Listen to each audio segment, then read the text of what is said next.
You drink water every day. You probably think you're doing it right. But here's what most people never stop to question. Not just how much water you drink, but when, how, and in what context you drink it. Because the timing and method of your water intake can either support every system in your body or quietly work against it. And the mistake most people make isn't drinking too little. It's drinking at the wrong moment, in the wrong way, and never knowing why they still feel bloated, tired, or constantly thirsty no matter how much they drink. Let's start with what's actually happening when you drink water the wrong way. 1. The timing mistake. Nobody talks about. Here's a question worth asking. Does it matter when during a meal you drink water? Most people assume water is neutral. You drink it whenever you feel like it. Before, during, after a meal. It's just water. But here's what's actually happening. Your stomach produces hydrochloric acid and digestive enzymes the moment food enters. These enzymes, pepsin, lipase, amylase, are precisely calibrated to break down proteins, fats, and carbohydrates at a specific concentration. When you drink large amounts of water during a meal, you dilute that concentration. The enzymes become less effective. Food sits in your stomach longer than it should, partially broken down, fermenting rather than digesting. Think about that for a second. The bloating, heaviness, and sluggishness many people feel after meals isn't always about what they ate. Research on gastric acid dilution consistently shows that large fluid intake during meals measurably slows gastric emptying, the rate at which food moves from your stomach into your intestines.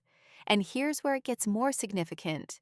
Slow gastric emptying means nutrients are absorbed less efficiently. You could be eating the right foods and still not fully benefiting from them, simply because of when you're drinking. By the way, if you've ever wondered why you feel hungry again too soon after eating, don't brush that off. We'll come back to what that signal really means at the end. 2. What research says about hydration timing.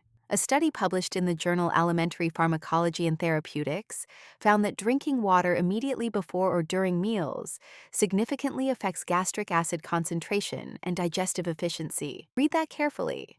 It's not that water during meals is catastrophic. It's that the timing creates a measurable change in how your body processes food. And most people do this at every single meal, every single day, for years. Researchers who study gastrointestinal function call this dilution-mediated digestive suppression. The body compensates, but compensation costs energy. And that energy cost, compounded 3 times a day across years, shows up as bloating, fatigue after eating, and inconsistent nutrient absorption. What this means practically is simple. The best time to drink water is 20 to 30 minutes before a meal, allowing your stomach to prepare its acid environment, or 45 to 60 minutes after, once the digestive process is underway and stable. Here's what most people don't realize, that one adjustment, made consistently, changes how your entire digestive system functions, not occasionally, but every day. 3. Your body is asking for water differently than you think. Here's where it gets more specific. Most people drink water reactively. They wait until they feel thirsty,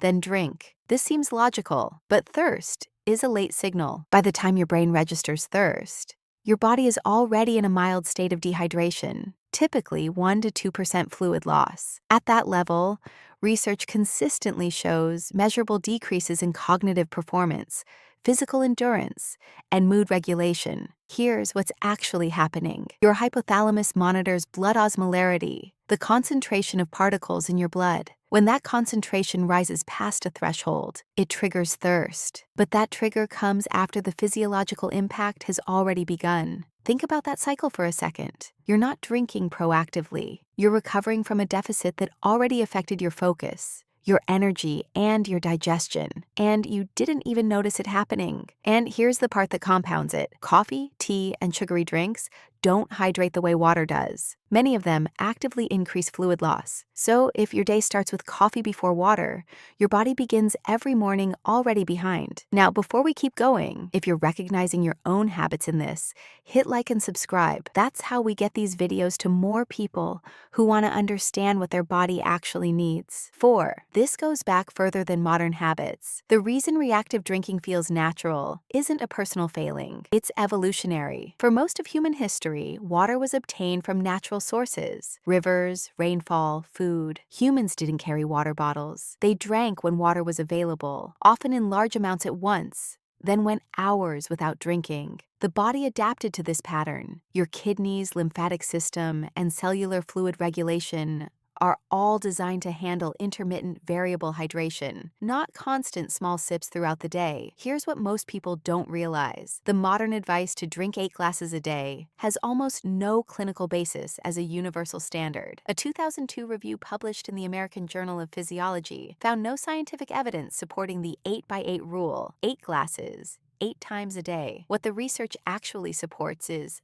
hydration based on body weight, activity level, climate, and individual kidney function, not a single number applied to everyone. Your body hasn't failed to follow the rules. The rules were never based on your body. 5. Not everyone who drinks enough water is actually hydrated. Here's something most people find surprising. You can drink the recommended daily amount of water and still be chronically underhydrated at the cellular level. This happens for 2 reasons. First, hydration isn't just about volume. It's about electrolyte balance. Water enters your cells through osmosis, driven by sodium, potassium, and magnesium concentration. If your electrolyte levels are low, water passes through your system rather than entering the cells that need it. Second, the speed of drinking matters. Drinking large amounts quickly overwhelms your kidney's reabsorption capacity. Excess is excreted before it can be distributed. Slow, consistent intake across the day is absorbed significantly more efficiently than the same volume consumed rapidly. If you drink a full glass of water and feel thirsty again,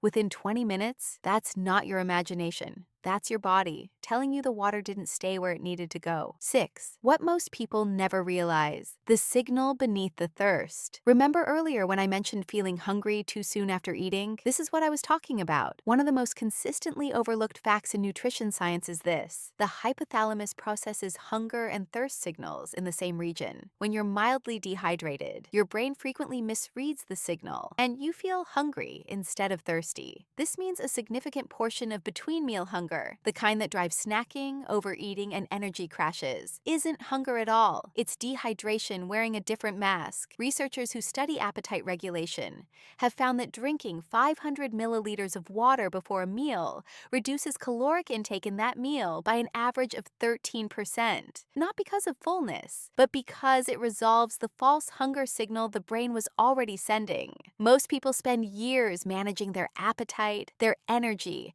and their digestion, never realizing that a significant part of what they're managing is simply unmet hydration at the cellular level. Your body isn't giving you mixed signals. You just haven't learned its language yet. So the next time you reach for a glass of water, or don't reach for one, remember what's actually happening beneath that simple act. Your body isn't asking for a habit. It isn't asking you to count glasses. It's asking for the right amount, at the right time, with the right mineral balance to actually use what you give it. That's not a hydration problem. That's your body running one of its most fundamental systems, and doing it silently, every hour of every day, with whatever you give it. The mistake was never about drinking too little. It was about never stopping to understand what drinking well actually means. And now you do.